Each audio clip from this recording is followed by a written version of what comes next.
Alrighty, because I've always been a bit of a multitasking fanatic, I've now just arrived at the beach and I thought I'd take you through my new ritual tutorial in which I'd make myself look pretty.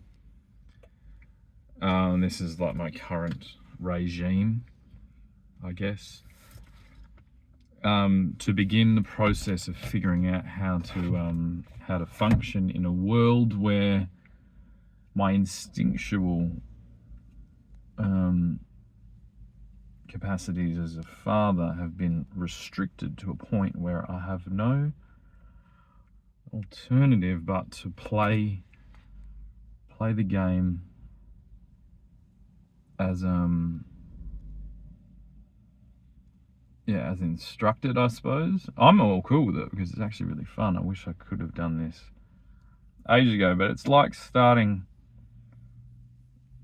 from scratch. So they say that every man puts their pants on the same one leg at a time. Well, I'm having to figure out all of this from scratch.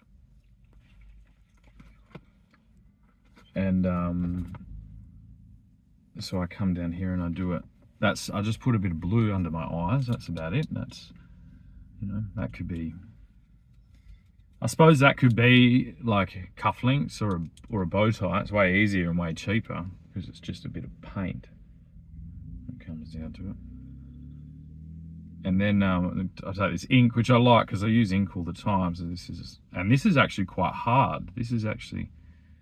It's almost like calligraphy, I reckon. That's what it makes me think. It's really delicate. It's this little tiny brush. And I'm getting better at it every time, but I get this massive rush of anxiety every time. Especially with this, because if you fuck it up,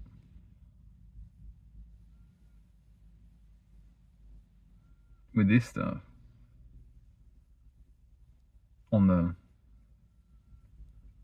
out on location, Jesus,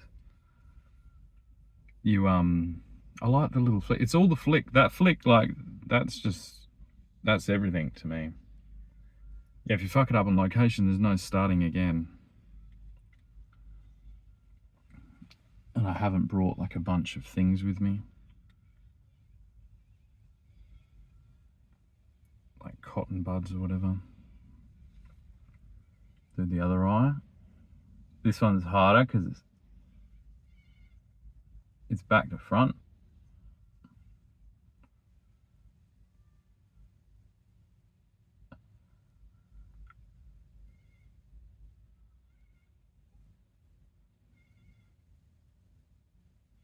You gotta not do any, don't fuck around with it. Don't be ginger. Right, just flick it on.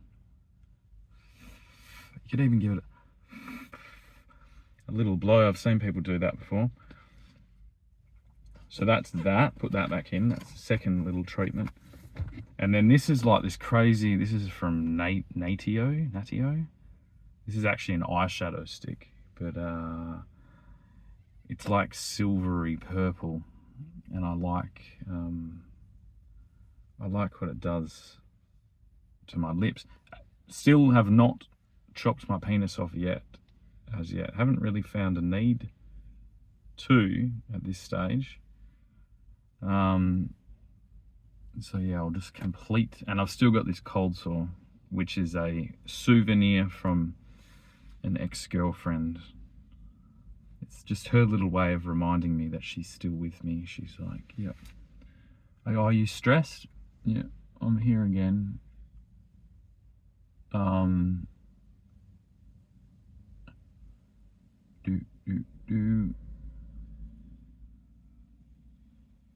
Facing the sun like this is unforgiving lighting to this whole thing, because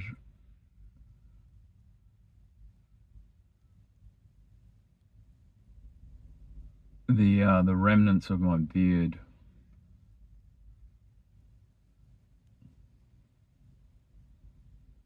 Well, not remnants, but my beard that I literally shaved, I don't know, 20 minutes ago,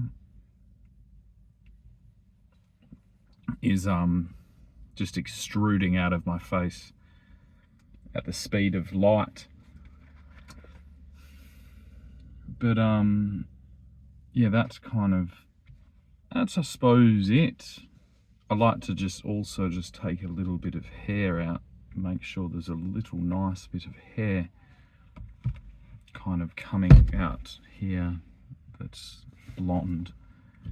And I guess now, oh, I'm literally looking at a tiger. I'm gonna have to show you. Remember how I did that thing yesterday? This bloke,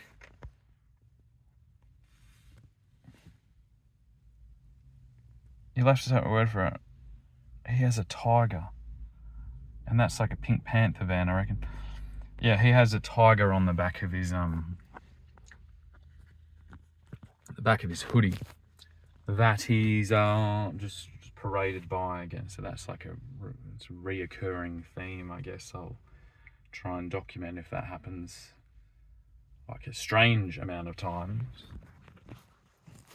a concerning amount of times. Like, I don't know how many times that would be getting concerning. But anyway, that's it.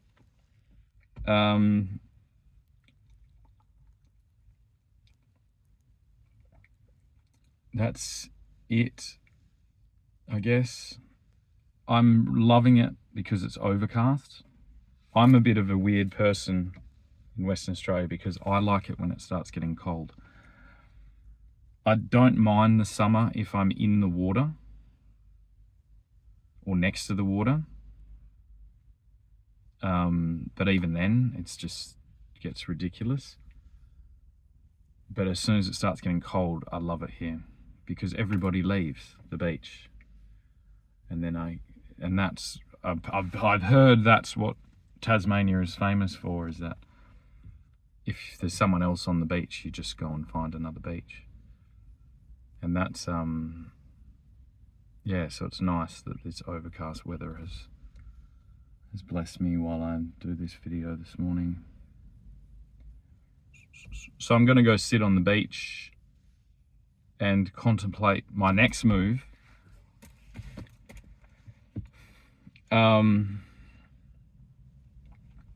All under duress. And not in a dress, but I could be in a dress, but under duress. Because probably some of the reason I'm doing this is because I might have to hitchhike my way out of here. I think. It's such a complicated fucking like legal, financial mess that has been left in my periphery. Like, and it's so concerned. I've got all my tools. Just like, it's fucked. It's absolutely just fucked. And yeah, so a girl's got to do, or a guy, whatever I am, it has to do what I've got to do. And so if I've got to hitchhike to Van Diemen's Land, I'll fucking do it. But in the meantime, I'm just going to go have a good think about it on the beach again. And I got sunburnt yesterday, but I don't think I'll get sunburnt today because there's clouds, even though they say that you still do, but like maybe you do if you're from Ireland. Like if you've just landed here from Ireland, you might get sunburnt from the sun. We're under the clouds, but if you've been here a while, you'd probably be all right. Oh, a little bird, a little birdie.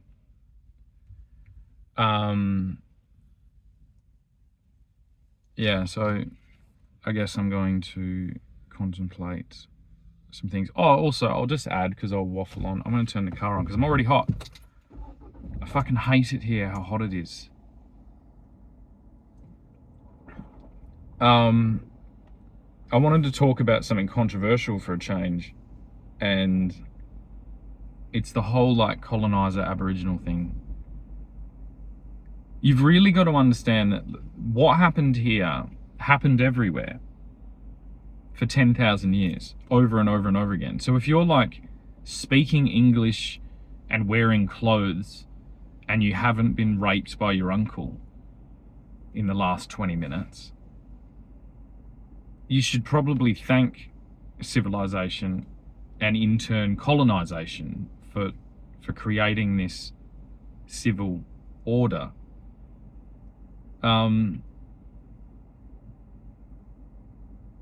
And not just fall into this. Like, I did this with I had this argument with my dad for 10 years. And then he finally turned me around. And now it's like my punishment for that is that I have to explain to like huge swaths of the population that have just emerged from the womb the hypocrisy that they're going on about. It's like, it's the weirdest shit ever. And I feel so sorry for King Charles, because he's just sitting there being blamed for like over 1,000 years of what was celebrated by everyone, especially like just everyone. And I saw a map this morning that was like this, it's this propaganda. It's like, oh, these are all the places that the British invaded. And it's like, yeah, we're the best. Do you want to go scrap together a fucking new team from the fucking, like, the places that we left, and then try and take on that again? That just sits under the surface. Like, you talk about it as if it's gone. It's not gone. It's just like, we're just being really peaceful, and we're all just kind of sitting on the beach and trying to work out the next step of human evolution into a peaceful, egalitarian society. And you're all like picking a fight with us again. And there's tons of us, and we're really good at this shit. And you're literally like backing us into a corner. And like, you're using our passivity, like our passiveness towards this aggressive behavior. That's like fueling your fire to keep going. And you're deteriorating the culture back. And it's like, I don't even think we're going to need to do anything. I don't think a cannon is going to be shot. Because it's absurd. It's absurd. And stop lying to the Aboriginal people. That's the worst thing of all. They have warriors. They have a warrior culture. And we celebrate it. But you talk about it, it's like the way it's described. They're like, oh, the ships that came on the thing, and they were like, whatever. Because we were fucking from the fucking future. We're way, like, not that they're from the past or they're prehistoric, which there was a lot of that. You know, you can get into that fucking conversation about what was said 200 years ago. But we were from the future. Yeah, we could do all these crazy things. We could, like, we're like literal aliens that rocked up here. And it's way different now, because that's where you live. You live in that thing. You don't live in the Aboriginal world. And you don't want to. Go to Midland train station. And just, like, I've done this. I can deal with it, because you know what I mean? No, none of you want to actually do that. You want to, like, it's the weirdest fucking phenomenon. And just, if I could speak openly and directly to the Aboriginal people, like, we've got your back. We really, really do. We could have done a lot worse. And historically, people doing what we did, so we've made the progression steps. This new cohort of like utopianists that are thinking we're all going to, I don't know. But anyway, since that fucking invasion, whatever you call it, since we just rocked up, which is the equivalent to like, say Atlantis just rocked up to the world now. I reckon they'd do it a bit more sensitively and a bit more subtly, and they'd kind of take their time, and they'd just kind of like be like, hey, we're here again. Don't panic. Just everybody chill out. Yeah, we're not going to kill anyone. We're just here to clean everything up because there's a lot of mess. And they were just super technological, like they could somehow travel in time and interdimensionally, and they could like shape shift and appear as different things. All this fucking shit, like they could change reality interdimensional. Like, say that was the thing. That's the equivalent now of what happened to the Aboriginals. And those same people saying, oh, the colonisers, they're the ones going to be bowing down and worshipping the Atlanteans if they arrive, when they arrive. Yeah, they're not going to be like, oh yeah, let's keep fucking going, and it's complicated. You got to think of the whole map. And this is the one piece of advice my father gave to me that was so valuable, is just for a second assume that maybe everything's going to be all right. That like we've actually got a thing that is concerned about everyone and is doing the best it can. Now, being over here in this fucking dusty settlement in the middle of nowhere, we're pretty far. We're pretty far from home base, if there was a home base. Like, say Atlantis had a home base. I suppose that would be called Atlantis, but that's kind of a misconception, I believe, about the whole story. I don't think Atlantis is nowhere. I think if Atlantis was real, it would probably be everywhere. It's in some capacity. But there would be places that were less influenced. And those places, without careful attention being projected upon them, or like, offered, like maybe say like some helping hand, like with some tools or something, like some devices that might help everyone connect better if they weren't hindered by self-interested politicians and things like that. Like, that's probably how I imagine that Atlantis would more than likely try and assist us. They would just kind of offer us up tools in order to activate our egalitarian, sensitive, caring, environmentally friendly spark of divine nature that exists in all beings, great and small. I reckon that's how they would do that. And I would also assume that maybe what their technologies and techniques that they use are so advanced that it would bring a staggering awareness of how primitive and limited perhaps our culture was in comparison.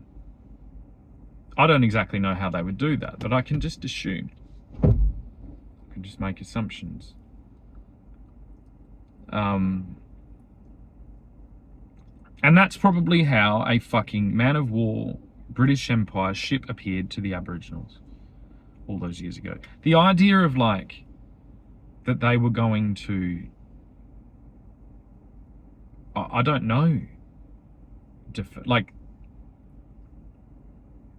yeah, like,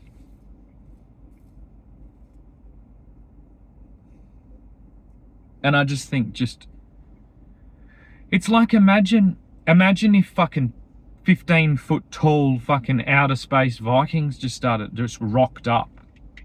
You'd give them whatever they said. And then I think if they were like, oh, we're going to pay you and look after your culture and defend your thing and assist you in making this very difficult transition, or you will also be free to not make this transition. The conflict of that transition is going to be very fucking dire now. Like, say the Atlanteans rocked up and they're like, listen, do you want to be like an interdimensional time traveling being that can shift whatever in this, or do you want to play fucking Fortnite? I guess some people are still going to want to play Fortnite. I myself would probably go the other route. I'd be like, yeah, I wouldn't mind. Like, yeah, I guess I'll go the evolution route. I don't even like Fortnite. I hate most video games. But it doesn't mean that the people that still play Fortnite are like primitive, although they are very primitive.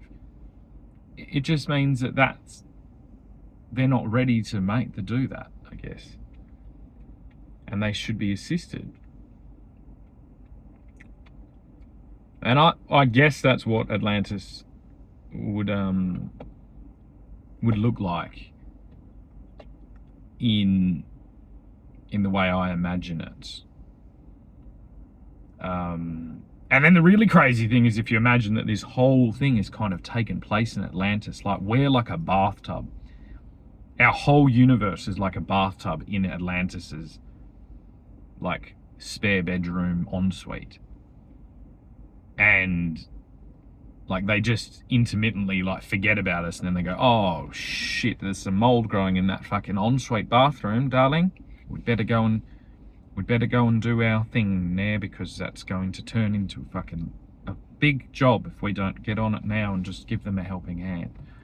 That's how I imagine perhaps Atlantis is. And maybe they watch on kind of like we watch Vikings or something. And they're like, oh, they're doing such a good job down there. That's more than likely how I assume. And then maybe even occasionally, like, I don't know, people are born from Atlantis in this thing, unawares that they're even Atlantean, and then they're just slowly guided home. And in the process of their journey home, which is actually just kind of like their first steps, it's like their baby steps, they help all the other things elevate. I